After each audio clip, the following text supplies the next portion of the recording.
Hi, I'm Kimberly Butler. Welcome to my vlog. Throughout my career as a celebrity photographer, I have met and spoken with the news makers and the news breakers. Join me while I ask Dan Rather, Amy Goodman, Bill Pullman, Tim Zagat, amongst others, was Marshall McLuhan right? Is the medium the message? When you live in an information age, culture becomes big business, education becomes big business, and the cultural explosion or the information explosion becomes itself culture. Marshall McLuhan now goes back to the middle of the last century.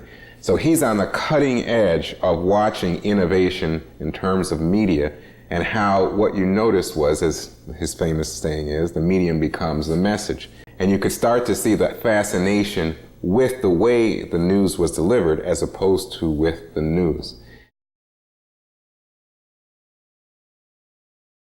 Sometime beginning in the late 70s, moving into the early 80s, leaders who came out of entertainment, who were heading the networks at that time, said, you know what?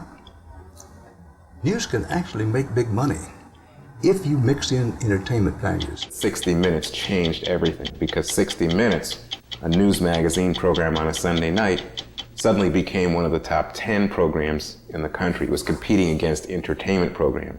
And of course, it's much cheaper to do news than to pay actors. It made all the people in the green eye shade say, wait a minute, this news program is cheaper to produce and profitable. Why can't the rest of your news division do the same? And so then you saw everything from 2020 to Dateline, other magazine type formats, and you saw that format then also migrate towards your nightly news coverage and become much more magazine-y, and the idea was to somehow make the news people into personalities and much more like entertainers. What makes any program different, aside from the strength of the editor, is the personality of the host.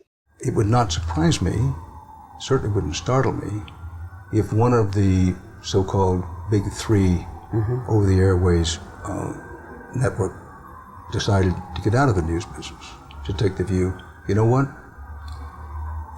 it's too expensive what we get out of it. We can sell the time with an entertainment program a whole lot better. And besides that, we don't like the heat and controversy we get from it. 3 to 5 years, it would not surprise me. I'm not predicting it, but it would not surprise me at all. News always lost money. In the 70s, news started making a huge profit.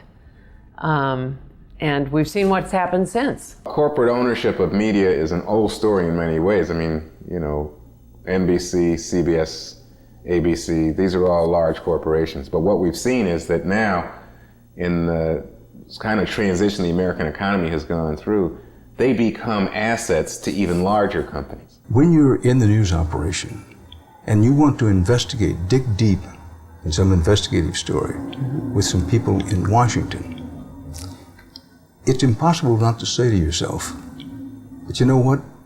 The corporate entity is asking favors of these same people that we're going down there to investigate.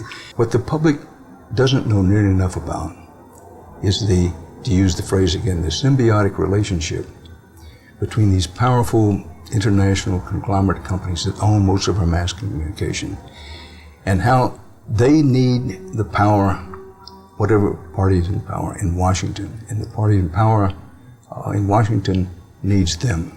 And this does have effect, a great effect on news quality, not just the tenor and tone of the news quality, but also the actual content. The newsroom is cut off from the corporation. The writers, the correspondents, the camera people, and the anchors, all of whom I revere, including our present ones. Katie Couric, no one's better. No one's better. We are not conscious each day as we're writing stories of what our corporation thinks. It's not our job. I have never felt any pressure, and I would venture to say that there's not a correspondent, what did Dan Rather say about this? That even in the, when you're in the big meetings with the suits, I've never heard any pressure, ever. I swear to God, when I tell you nobody influences what I put on Geraldo at Large. With so much media, nobody's going to monopolize anything. I don't care who you are, whether you're Murdoch or Zuckerman or Sulzberger, or you name the media mogul. Sulzberger not so mogul anymore, but how much can you buy? I believe that there is a disconnect between the way media is talked about in intellectual and academic circles and the way it really is being played out in the marketplace. When Bill Paley lost CBS News, when CBS as a whole, and therefore CBS News, was sold to first one new owner, then another new owner, and then yet another new owner. And the same happened with other media entities, particularly the mass media entities in the country. At that time, some of us began to ask questions, not nearly enough, and not really tough enough questions of what does this mean for us as reporters, as journalists, what does it mean for our organizations, what does it mean to the concept of public service, news as a public service, and most importantly, what does this mean for the viewers? I hope you enjoyed that. Join us next time for part 2 of Corporatization of the Media. I'm Kimberly Butler. Thanks for watching.